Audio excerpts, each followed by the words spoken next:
प्रभु यीशु मसीह के मधुर और सामर्थ्य नाम में आपको जय मसीह की। डेली बाइबल संदेश में आपका हार्दिक स्वागत है। आज 30 मार्च है और परमेश्वर को धन्यवाद कि उसने हमें फिर से एक नया दिन दिया है, एक नया सवेरा दिया है, ताकि हम अपने जीवन के चाल चलन, सोच विचार और आचरण के द्वारा उस परमेश्वर को महिमा दें जिसने हमें आज की ज़िंदगी दी है। मैं आशा करता हूँ कल का दिन आपका बहुत अच्छा रहा होगा परमेश्वर के भवन में, जब आपने मिल करके अपने सभी विश्वासियों के साथ गुड फ्राइडे की आराधना की। हमारे चर्च में गुड फ्राइडे की बहुत अद्भुत आराधना थी। चर्च पूरा भरा हुआ था, काफ़ी लोग थे, बहुत अच्छी आराधना रही। परमेश्वर का धन्यवाद आपकी प्रार्थनाओं के लिए और आपके सपोर्ट के लिए दिल से धन्यवादी हैं। आज शनिवार है, कल हमने गुड फ्राइडे बनाया था, आज शनिवार है, कल इतवार का दिन है।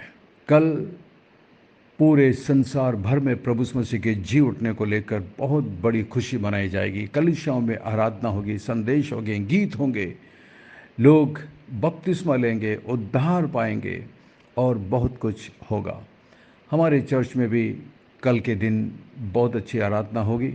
हमने एक नया जगह किराए पर देखा है सिर्फ ईस्टर संडे के लिए, क्योंकि उस दिन ज़्यादा लोग होते हैं और हम लोग चर्च के बाद मिलकर संगति करेंगे, प्रीति भोजन में शामिल होंगे, इसलिए हमने एक जगह किराए पर ली है। प्रार्थना करिए ताकि प्रभु हमें वहाँ पर सुरक्षित प्रभु की आराधना करने में और उसे महिमा देने में प्रभु हमारी मदद करे और सहायता करे। एक सवाल है जो मैंने अक्सर सुना है, लोग पूछते हैं कि प्रभु यीशु मसीह शनिवार के दिन कहाँ पर थे। शुक्रवार को जब उसे गाड़ दिया गया, शनिवार के दिन कहाँ थे, यानी कि प्रभु यीशु मसीह के क्रूस पर चढ़ाए जाने के बाद या उसके गाड़े जाने के बाद से जी उठने के बीच का समय जो था, शनिवार का दिन, वो कहाँ पर थे, क्या कर रहे थे। अब परमेश्वर के वचन के अनुसार अलग अलग लोग अलग अलग बातें बताते हैं। कुछ लोग ये विश्वास करते हैं कि प्रभु यीशु मसीह मृत्यु के बाद ज़मीन की निचली सतहों पर गया, वहाँ पर उसने उन बंदी आत्माओं को सुसमाचार सुनाया, उन्हें क्षमा और उद्धार का संदेश दिया ताकि वो भी उद्धार पा सकें। पतरस में सिर्फ एक आयत के आधार पर ये डॉक्ट्रिन निकाली जाती है और जो भी है, जो भी लोग विश्वास करते हैं, मुझे कोई आपत्ति नहीं है, लेकिन मैं केवल इतना कहना चाहूँगा कि प्रभु यीशु मसीह ने इस बारे में क्यों कभी कुछ नहीं कहा, कभी कुछ नहीं कहा। दूसरी बात, प्रभु यीशु मसीह जब क्रूस पर थे तो उस मरते हुए डाकू से कहा था कि तू आज ही मेरे साथ स्वर्गलोक में होगा। तो इसका मतलब प्रभु यीशु मसीह कहीं नहीं बल्कि स्वर्गलोक में गए थे उस व्यक्ति के साथ। और भी बहुत सारी बातें हैं बाइबल के अंदर। जब एक बार बताया गया कि एक बार मनुष्यों का मरना और उसके बाद न्याय का होना है, ये भी बाइबल के अंदर परमेश्वर के वचन में हम साफ साफ पढ़ सकते हैं। तो ऐसी बहुत सारी बातें हैं, लेकिन मेरा मानना ये है कि प्रभु यीशु मसीह शनिवार को यहूदी रीति रिवाज के अनुसार, क्योंकि प्रभु यीशु मसीह ने उन रीति रिवाजों को या मूसा की व्यवस्था को तोड़ने नहीं बल्कि उनका पालन करने के लिए आए थे। जैसा कि प्रभु यीशु मसीह ने कहा कि मैं मूसा की व्यवस्था को लोप करने नहीं बल्कि उसको पूरा करने आया हूँ। तो प्रभु यीशु मसीह उस व्यवस्था के अनुसार शनिवार के दिन वो उस कब्र में आराम कर रहा होगा, विश्राम कर रहा होगा, और उससे पहले वो स्वर्ग गया होगा उस आदमी के साथ, उसे स्वर्ग में छोड़ा होगा। और जो भी है, बहुत सारे इसके पीछे रहस्य हैं जो बाइबल हमें इस बारे में स्पष्ट नहीं बताती। जहाँ पर भी बाइबल जिस भी विषय पर शांत रहती है, आपको और मुझे उस पर विश्वास करने की आवश्यकता है, भरोसा करने की आवश्यकता है और ये जान लेना है कि इस सच्चाई को जानना हमारे लिए ज़रूरी नहीं है कि मृत्यु के बाद प्रभु यीशु मसीह शनिवार को कहाँ थे और उसने क्या किया। ये जानना हमारे लिए ज़रूरी नहीं है। जिस सत्य को जानना हमारे लिए ज़रूरी नहीं है, उसके बारे में बाइबल शांत रहती है। और जब बाइबल शांत है तो हमें उसमें से खोद कर खुरच कर अपने मन के अनुसार कोई भी सिद्धांत बनाने की ज़रूरत नहीं है। लेकिन एक बात पक्की है, प्रभु यीशु मसीह क्रूस पर मरे, उन्हें गाड़ दिया गया और तीसरे दिन प्रभु यीशु मसीह जी उठे। ये इतिहास की सबसे बड़ी सच्चाई है। प्रभु यीशु मसीह जी उठे। खाली कब्र इस बात का प्रमाण है कि वो परमेश्वर का पुत्र है। इज़राइल में आज भी उसकी कब्र खाली है और वो खाली कब्र कुछ संदेश देता है। दुनिया में बहुत सारे धार्मिक गुरु आए, धार्मिक संस्थापक आए, बहुत सारे महात्मा आए, प्रत्येक ने अच्छी बातें बताई, अच्छे उपदेश दिए, लेकिन मृत्यु ने उन्हें ज़्यादा दिन रहने नहीं दिया। उनकी मृत्यु हुई, उन्हें गाड़ दिया गया। उनकी कब्र या तो दुनिया में है या फिर कुछ लोगों का कोई अता पता नहीं। लेकिन प्रभु यीशु मसीह की कब्र आज भी खाली है। आमीन, प्रेज द लॉर्ड। ये हमारी खुशी का सबसे बड़ा कारण है कि प्रभु यीशु मसीह की कब्र आज भी खाली है। जिस तरह आगरा में एक ताजमहल है, वो भी किसी की कब्र है, किसी की याद में बनाई गई कब्र है, दुनिया में मशहूर है और इसे देखने के लिए हज़ारों की संख्या में प्रतिदिन आते हैं। उसी तरीके से इज़राइल में भी एक कब्र है और वो कब्र प्रभु यीशु मसीह की है, लेकिन वो कब्र खाली है।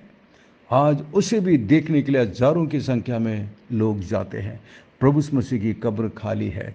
तो प्रभु यीशु मसीह की यदि कब्र खाली है तो वो खाली कब्र इस बात का प्रमाण है कि प्रभु यीशु मसीह कोई साधारण व्यक्ति नहीं था, वो परमेश्वर का पुत्र था।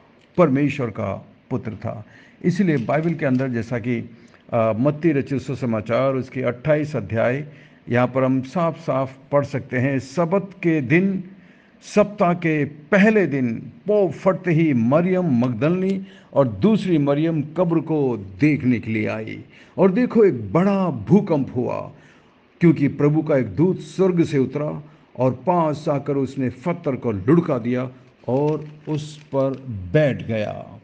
उसका रूप बिजली का सा और उसका वस्त्र पाले के समान उज्ज्वल था। उसके भय से पहरुए कांप उठे और मृतक समान हो गए। स्वर्गदूत ने स्त्रियों से कहा, मत डरो, मैं जानता हूं कि तुम यीशु को जो क्रूस पर चढ़ाया गया था ढूंढती हो। स्वर्गदूतों ने उन स्त्रियों को जो संदेश दिया था, वो संदेश ये था कि मत डरो। प्रभु यीशु मसीह खुद आकर के अपने चेलों के बीच में खड़े होते हैं, उनसे कहते हैं मत डरो, मुझ पर विश्वास रखो। यहाँ पर स्वर्गदूत कहता है मत डरो। तो खाली कब्र इस बात का प्रमाण है कि यीशु मसीह परमेश्वर है और जो उस पर विश्वास करते हैं उन्हें किसी चीज़ से डरने की आवश्यकता नहीं। चाहे वो भविष्य हो, चाहे वो मृत्यु हो, चाहे वो कैसी भी दशा क्यों ना हो, हमें डरने की ज़रूरत नहीं है। उसका कारण ये है कि हमारा प्रभु परमेश्वर आज जिंदा है।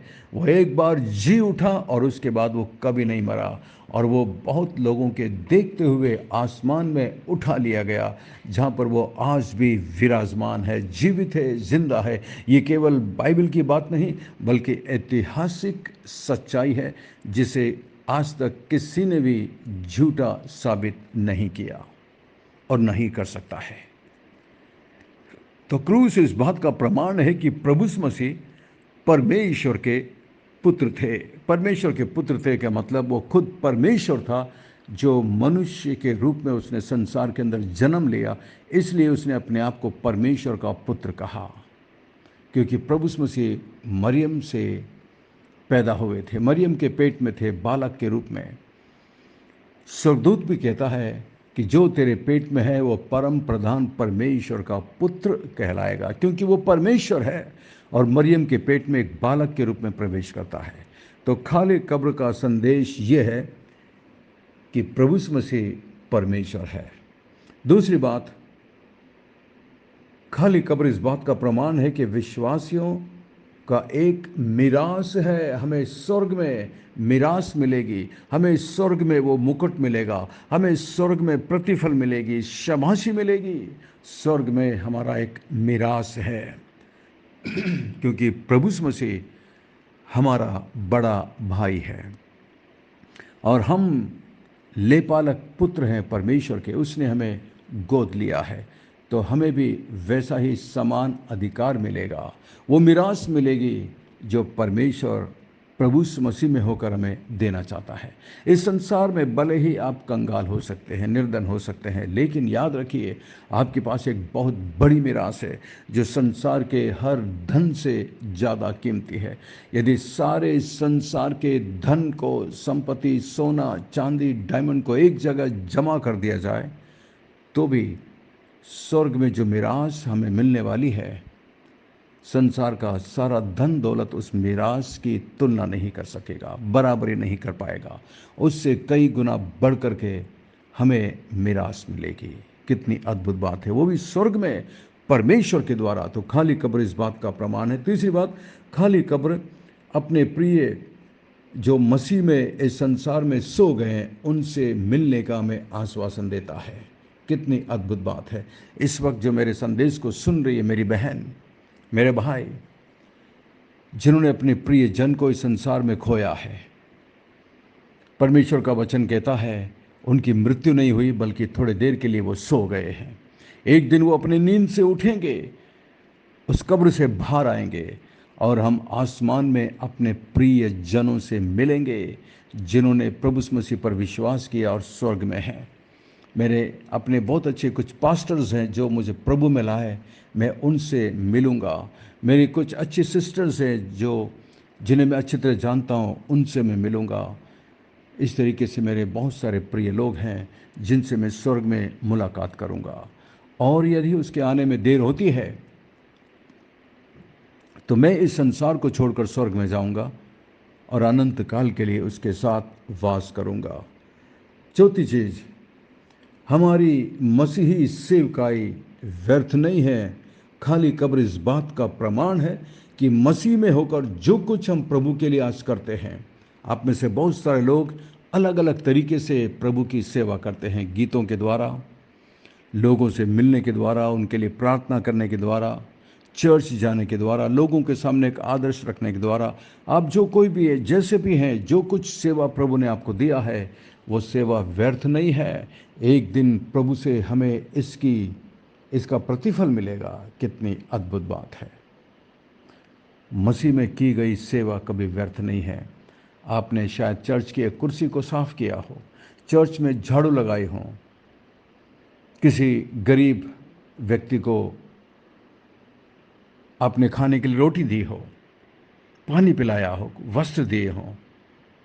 ये सेवकाई अभी आपकी कभी भी व्यर्थ नहीं जाएगी। इसका प्रतिफल अवश्य आप प्राप्त करेंगे। और अंत में एक दिन मसीह हम सभी का न्याय करेगा। खाली कब्र इस बात का प्रमाण है कि एक दिन प्रभु यीशु मसीह राजाओं के राजा होकर उस सिंहासन पर विराजमान होगा और संसार का हर घुटना उसके सामने झुक जाएगी, अंगीकार करेगी कि यीशु ही परमेश्वर है। कितनी अद्भुत बात है और कितनी बड़ी प्रभु की स्तुति और आराधना होगी। कितनी धन्य बात है। एक दिन हमारा न्याय होगा। जरा सोचिए और विचार करिए, हमारा क्या फल आएगा। प्रभु से हम शाबाशी सुनेंगे या प्रभु की डांट को सुनेंगे। विचार करिएगा। वो खाली क्रूस, वो खाली कब्र आज हमें याद दिलाता है कि हमारा प्रभु यीशु मसीह जीवित है। दूसरी बात, विश्वासियों का एक मिरास है। तीसरी बात, हम अपने प्रिय विश्वासी मसीह लोगों से दोबारा मिल पाएंगे जो संसार को छोड़कर गए। चौथी बात, हमारी मसीही सेवकाई व्यर्थ नहीं है। पांचवी बात, एक दिन मसीह यीशु हम सभी का न्याय करेंगे। आपका और मेरा क्या प्रतिफल आएगा, सोचिए, विचार करिए। प्रार्थना करेंगे। स्वर्ग में विराजमान जीवित जिंदा परमेश्वर, अनुग्रहकारी दयालु पिता, विलंब से कोप करने वाले अति करुणा में परमेश्वर, धन्यवाद धन्यवाद धन्यवाद। आपकी सारी आशीषों के लिए धन्यवाद प्रभु। धन्यवाद आज के दिन के लिए प्रभु जी, जब हम आपके जी उठने के उत्सव को कल मनाएंगे। हम में से प्रत्येक को अपनी पवित्र आत्मा की शक्ति से भरपूर करना प्रभु, ताकि हम आपके लिए जी सकें। मैं विशेष प्रार्थना करता हूँ आंटी आशा के लिए। मान परमेश्वर इस उम्र में वो आपसे प्यार करती हैं, आपके लिए जीती हैं। आंटी गीता के लिए, आंटी प्रेमला के लिए मैं प्रार्थना करता हूँ, आप अपने हाथों को बढ़ाकर उन्हें छू लीजिए प्रभु। मैं प्रार्थना करता हूँ सिस्टर मैगी और ब्रदर गैरी के लिए, उनके बच्चों के लिए प्रभु जी, उन पर दया करना, अनुग्रह करना मान परमेश्वर। मैं प्रार्थना करता हूँ सिस्टर बीना लॉन्गमैन के लिए मान परमेश्वर, उनके जॉब पर आप आशीष देना, उनके बच्चों को आशीष देना, उन्हें एक अच्छा करियर मिल सके प्रभु, जो आपने उनके लिए तैयार किया है। प्रार्थना करते हैं सिस्टर रीतू रानी के लिए प्रभु जी, उनके परिवार के लिए, माता जी के लिए, उनके भाई के लिए प्रभु, जो बीमारी की अवस्था में हैं, दवाई खा रहे हैं प्रभु, आप उन पर अनुग्रह और दया करिए। सिस्टर एलिजाबेथ को आपके हाथ में देते हैं प्रभु जी, इस उम्र में भी प्रभु आपसे प्यार करती है, आपके लिए जीती है प्रभु जी, और एक छोटे से ऐना वीमेंस फेलोशिप को चलाती हैं प्रभु, इसके द्वारा बहुत सारे लोग आपके नज़दीकता में आ सके। प्रार्थना करते हैं मान परमेश्वर और सिस्टर सुनीता के लिए प्रभु जी, उनके परिवार के लिए, उनके बच्चों के लिए मैं प्रार्थना करता हूँ, तेरी आशीष, तेरी बरकत हमेशा उनके परिवार में बना रहे प्रभु। मैं प्रार्थना करता हूँ सिस्टर प्रिया के लिए, सिस्टर भानु के लिए जो मुंबई में प्रभु, आप उन पर अपनी कृपा, अपना अनुग्रह बनाए रखना और उन्हें अपनी महिमा के लिए इस्तेमाल करना मान परमेश्वर। मैं प्रार्थना करता हूँ सिस्टर रोजलिन के लिए प्रभु जी, उनके शरीर में जो भी दिक्कत तकलीफ है प्रभु, आप सब कुछ जानते हैं प्रभु जी, आप अपने हाथों को बढ़ाकर उन्हें छू लीजिए प्रभु। मैं प्रार्थना करता हूँ सिस्टर जॉली के लिए प्रभु जी, उन पर भी आपकी कृपा, आपका अनुग्रह उनके हस्बैंड पर और उनकी बेटी पर बना रहे मान परमेश्वर, कि परिवार की हर एक आवश्यकताओं को अपने स्वर्गीय भंडार से पूरा करना प्रभु। सिस्टर एंडीरा के लिए प्रार्थना करते हैं, तेरी दासी को तू आशीष देना प्रभु। धन्यवाद उनके अच्छे मन के लिए, उनके समर्पण के लिए, जो आपकी सेवकाई के लिए प्रभु जी मदद करती हैं, सहायता करती हैं प्रभु, आप उन्हें इसका बड़ा प्रतिफल देना प्रभु जी। मैं प्रार्थना करता हूँ सिस्टर जॉयस के लिए, सिस्टर रेचल और सिस्टर मैगी के लिए प्रभु, इन पर भी तेरी कृपा, तेरी अनुग्रह, तेरी दया निरंतर बनी रहे मान परमेश्वर। मैं प्रार्थना करता हूँ सिस्टर सिंधु के लिए प्रभु जी, मैं प्रार्थना करता हूँ सिस्टर शोभा और उनके हस्बैंड और प्रभु जी आयुष और डॉक्टर नेहा के लिए मैं प्रार्थना करता हूँ, तेरी कृपा, तेरा अनुग्रह इन सब के साथ बनी रहे प्रभु। मैं प्रार्थना करता हूँ सिस्टर सिंथिया के लिए प्रभु जी, आप उन पर अनुग्रह और दया करना। मैं प्रार्थना करता हूँ सिस्टर रेना और रेनल के लिए, अमित के लिए प्रभु प्रार्थना करता हूँ, ब्रदर ट्रेवर के लिए प्रार्थना करता हूँ, उन पर भी अपनी कृपा, अपनी दया बनाए रखना प्रभु जी। प्रार्थना करते हैं सिस्टर रीना रॉय के लिए प्रभु जी, आप उन पर भी अपने आशीषों के हाथ को बढ़ाकर उनकी प्रार्थना का जवाब देना प्रभु। सिस्टर ज्योति के लिए मैं प्रार्थना करता हूँ, उनके टैलेंट के लिए प्रभु, जो आपने उन्हें दिया है वो तेरी महिमा के लिए इस्तेमाल हो सके। सिस्टर उषा के लिए हम प्रार्थना करते हैं, उनके परिवार में उनकी बेटियों के लिए, बेटे के लिए प्रार्थना करते हैं, तेरा अनुग्रह उनके परिवार पर रहे प्रभु जी, और वो तेरे अनुग्रह में निरंतर बढ़ती जाए प्रभु। मैं प्रार्थना करता हूँ मान परमेश्वर सिस्टर पूजा प्रवीण के लिए प्रभु जी, आप उन पर अनुग्रह और दया करना, उनके हस्बैंड को, उनके बेटियों को और उनके बच्चों को भी आशीष देना मान परमेश्वर। प्रार्थना करते हैं सिस्टर दमयंती रे के लिए प्रभु, उनके हस्बैंड के लिए प्रभु, और मान परमेश्वर उनके बच्चों के लिए मैं प्रार्थना करता हूँ, अपनी कृपा उन पर बनाए रखना, उनकी आवश्यकताओं को पूरा करना मान परमेश्वर। मैं प्रार्थना करता हूँ मान परमेश्वर ब्रदर जीपी राय के लिए, भाई फ्रांसिस मार्टिन के लिए प्रभु जी, तो अनुग्रह और दया करना। भाई जितेंद्र के लिए प्रार्थना करते हैं, धन्यवाद प्रभु, उनके मसीही प्रेम के लिए धन्यवाद प्रभु। मैं प्रार्थना करता हूँ मान परमेश्वर स्वाधीनता के लिए प्रभु जी, आप उन पर अनुग्रह और कृपा दृष्टि बनाए रखना मान परमेश्वर। धन्यवाद जो प्रार्थना का जवाब आपने उनके लिए दिया प्रभु। प्रार्थना करते हैं सिस्टर जैस्मिन तिवारी के लिए प्रभु, तेरी कृपा उनकी बेटियों पर और उनके पतियों पर और उनके बच्चों पर बनी रहे मान परमेश्वर। धन्यवाद, धन्यवाद। मैं विशेष प्रार्थना करता हूँ इस वक्त पुलकित और शालू की छोटी बच्ची के लिए, जिन्हें उपहार के रूप में आपने उन्हें दिया है प्रभु। उनकी तबीयत पिछले दिनों में सही नहीं थी, आप अपने हाथों को बढ़ाकर उन्हें छू लीजिए, चंगाई दीजिए, स्वस्थ करिए मान परमेश्वर। धन्यवाद, धन्यवाद। प्रार्थना सुनकर जवाब देने के लिए धन्यवाद। सब कुछ यीशु मसीह के मीठे महापवित्र नाम से मांगते हैं, आमीन, आमीन। परमेश्वर आपको बहुत बहुत आशीष दे। मैं आशा करता हूँ आज के संदेश के द्वारा परमेश्वर ने आपके दिलों से बातचीत की है। यदि आप आशीषित हुए हैं तो हमें ज़रूर लिखकर बताइएगा, और यदि कोई प्रार्थना का निवेदन है तो हमें ज़रूर बताएं, कोई संदेह तो हमें ज़रूर पूछें। हम वचन से आपको जवाब देने की कोशिश करेंगे। परमेश्वर आपको बहुत बहुत आशीष दे। थैंक यू, धन्यवाद। God bless you, we love you, have a great day. Bible संदेश कार्य से जुड़ने के लिए आप हमें व्हाट्सएप कर सकते हैं 9927464924। Pastor Mani Thomas, Emmanuel Believers Church, Agra, आपसे प्रेम करते हैं, आपकी परवाह करते हैं। अंत में सवाल है, खाली कब्र किस बात का प्रमाण है? एक या दो बिंदु बताइएगा। परमेश्वर आपको बहुत बहुत आशीष दे। थैंक यू, धन्यवाद। God bless you, we love you, have a great day. अपना ख्याल रखिएगा। Thank you.